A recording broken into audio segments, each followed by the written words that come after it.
पंजाब में 13 और नए स्कूल ऑफ एमिनेंस का उद्घाटन हो रहा है। उनमें से एक स्कूल में हम आज यहाँ खड़े हैं। सबसे पहले तो मीडिया जो सब लोग साथी आए हुए हैं, मेरी आप सब लोगों से गुजारिश है, आप अच्छे से सारा इसका वीडियो बनाना स्कूल का और दिखाना लोगों को कि अब पंजाब के अंदर कितने शानदार सरकारी स्कूल बन रहे हैं।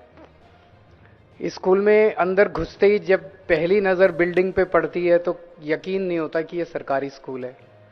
और एक बार अगर आप सारे सरकारी स्कूल का चक्कर लगाओ, जिस तरह के क्लासरूम्स हैं, जिस तरह की लेबोरेटरीज हैं, जिस तरह की फैसिलिटीज़ हैं, मैं चैलेंज के साथ कह सकता हूं कि अगर प्राइवेट में किसी ने ऐसा स्कूल बनाया होता तो बड़े आराम से 10-15 हज़ार रुपये महीने की फीस रख लेता। इसकी 10,000 से तो ऊपर की फीस होती है अगर ये प्राइवेट सेक्टर में इतना बड़ा स्कूल और इतना शानदार स्कूल होता तो आज हम अपने बच्चों को, गरीबों के बच्चों को, जो बच्चे, जैसा मान साहब ने बताया कि इनके टाइम में तो हम बोरी लेके जाया करते थे और वो बोरी भी फिर वापस घर ले आया करते थे, वहां से लेके कहां पहुंच गए हम लोग कि आज इतना शानदार सरकारी स्कूल जिसमें हमारे मजदूरों के बच्चे, किसानों के बच्चे, रिक्शे वाले के बच्चे, गरीबों के बच्चे, प्लम्बर के बच्चे, इलेक्ट्रिशियन के बच्चे, जिन्होंने कभी सपने भी नहीं देखे थे कि हम कुछ बन पाएंगे।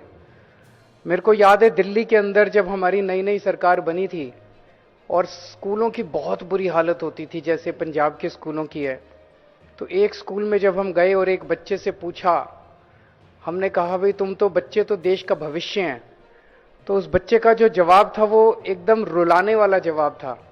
उसने कहा जी देश का भविष्य तो प्राइवेट स्कूल के बच्चे हैं, हम सरकारी स्कूल के बच्चे देश का भविष्य थोड़ी हैं। 3-4 साल बाद उसी स्कूल में दोबारा जाना हुआ, तब तक उस स्कूल की कायाकल्प हो गई थी और वही बच्चा दोबारा मिला और वो कहता है जी अब मुझे कॉन्फिडेंस है कि सरकारी स्कूल के बच्चे भी देश का भविष्य हैं। ये जो कॉन्फिडेंस हमारे बच्चों के अंदर आ रहा है, सरकारी स्कूलों में पढ़ने वाले बच्चों के अंदर अब जो कॉन्फिडेंस आ रहा है और जिस कॉन्फिडेंस के साथ वो बात का भी, हमने कई बच्चों से बात की, अभी 1 साल ही हुआ उनको पढ़ते हुए, और 1 साल के अंदर जिस किस्म का कॉन्फिडेंस हमारे बच्चों के अंदर, ये बहुत ही बढ़िया है। बहुत सारे, हर बच्चे से हमने बात की, कोई डॉक्टर बनना चाहता है, वो एक बच्चा बोला मैं मैकेनिकल इंजीनियर बनना चाहता हूं, एक बोला मैं साइंटिस्ट बनना चाहता हूं। अब बच्चों ने सपने तो देखने चालू किए और उनके सपने जरूर पूरे होंगे क्योंकि उनको भी वही अवसर मिलने चालू हो गए जो पहले अमीरों के बच्चों को मिलते थे, प्राइवेट स्कूलों में पढ़ने वाले बच्चों को मिलते थे। हमने बच्चों से पूछा कि पूरे पंजाब के अंदर इस किस्म का प्राइवेट स्कूल कोई मिलेगा? उन्होंने कहा नहीं, इस किस्म का कोई प्राइवेट स्कूल आप उठा के देख लो पंजाब का और आज इस स्कूल से कंपेयर कर लो। आज हम बेस्ट एजुकेशन, मुझे फक्र है कि हमारी सरकार, मान साहब की सरकार बेस्ट एजुकेशन दे रही है पूरे पंजाब में हमारे गरीब से गरीब बच्चों को। पिछले साल स्कूल ऑफ एमिनेंस में एडमिशन के लिए 1 लाख बच्चों ने अप्लाई किया था, उनके टेस्ट हुए थे और 8200 बच्चों का एडमिशन हुआ था। हमारी सरकार बनने के पहले किसी भी मंत्री के पास सिफारिश लगती थी, मेरा फलाने प्राइवेट स्कूल में करा दो, मेरे बच्चे का फलाने प्राइवेट स्कूल में। अब सिफारिश लगती है कि मेरे बच्चे का स्कूल ऑफ एमिनेंस, मेरे बच्चे का सरकारी स्कूल में एडमिशन करा दो, मेरे बच्चे का सरकारी स्कूल में एडमिशन करा दो। और ये कोई छोटी बात नहीं है। पिछले लगभग हर हफ्ते 10 दिन में मेरा पंजाब आना होता है। 2-2 सीएम पंजाब के स्कूलों में घूम घूम के स्कूलों को ठीक करने की कोशिश कर रहे हैं। कभी सुना था कोई सीएम जाता था सरकारी स्कूलों के अंदर? कोई सीएम जाके सरकारी स्कूलों का जायजा लेता था कि स्कूल ठीक ठाक चल रहे हैं कि नहीं चल रहे? 2-2 सीएम सरकारी अस्पतालों के अंदर, मोहल्ला क्लिनिक के अंदर जा जाके वहां का जायजा ले रहे हैं, उनको ठीक करने की कोशिश कर रहे हैं। किसी ने सेहत का अंदाजा लिया था, किसी ने सेहत का जायजा लिया था? यही तो बुनियादी समस्याएं हैं। एक आम आदमी को क्या चाहिए? एक आम आदमी यही तो चाहता है कि मेरे बच्चे अच्छे पढ़ लिख जाएं, मेरे बच्चे बड़े हो के हमारे परिवार का नाम रोशन करें, परिवार की गरीबी दूर करें। अब ये जितने बच्चे आज जिन बच्चों से मिले थे, ये बच्चे गरीब परिवारों से आते हैं। कोई बच्चा मैकेनिकल इंजीनियर बनना चाहता है, कोई डॉक्टर बनना चाहता है। ये जब बच्चे यहां से निकलेंगे, एक एक बच्चा महीने में 3-3, 4-4 लाख रुपए कमाएगा। आज उनके माँ बाप 7,000, 8,000 रुपए महीना मुश्किल से कमा रहे हैं।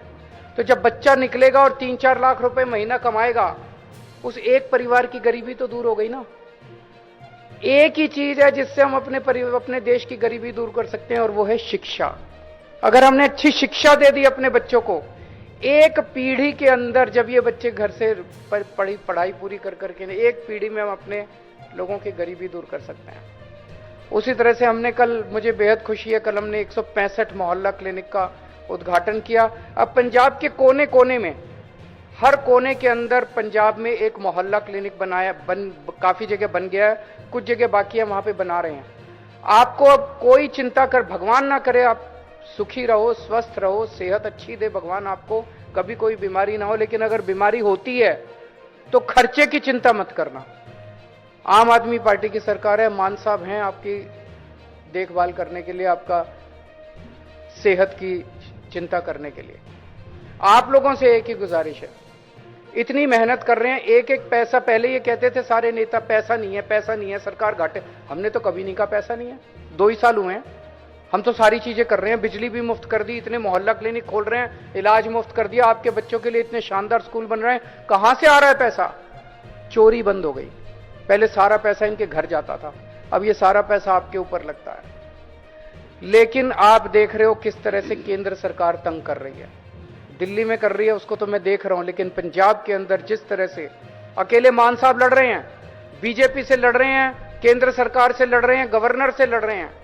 पंजाब के हक के 8,000 करोड़ रुपए केंद्र सरकार लेके बैठी है, पैसे रिलीज नहीं कर रही, उनके थोड़ी हैं पैसे, पैसे तो पंजाब के लोगों के हैं।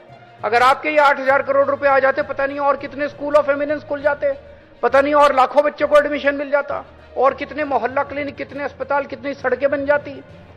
रोज गवर्नर आप देख रहे हो कितना तंग कर रहा है मान साहब को, हमारी सरकार को कितना तंग कर रहा है। आप लोगों से एक ही विनती है, जिस तरह से आप लोगों ने आशीर्वाद दिया था, 117 में से 92 सीट दी थी, अब ये इस चुनाव में भी आप 13 की 13 सीटें दे दो। अभी मान साहब अकेले लड़ रहे हैं, अगर ये 13 सीट जीत गए तो 13 हाथ हो जाएंगे मान साहब, जो दिल्ली में बैठ के केंद्र सरकार से आपके हक का पैसा छीन के लेके आया करेंगे। फिर अकेले नहीं लड़ना पड़ेगा भगवंत मान को, फिर ये 13 आपके हाथ होंगे, पंजाब के सिपाही 13 दिल्ली में बैठे होंगे। मजाल जो फिर केंद्र सरकार पंजाब के लोगों के साथ वो कर सके। आज बहुत अच्छा लगा आप लोगों के बीच में आके, आप सब ये स्कूल देख के। भगवान करे पंजाब खूब तरक्की करे, खूब फले फूले और खूब खुशहाल हो। नमस्कार।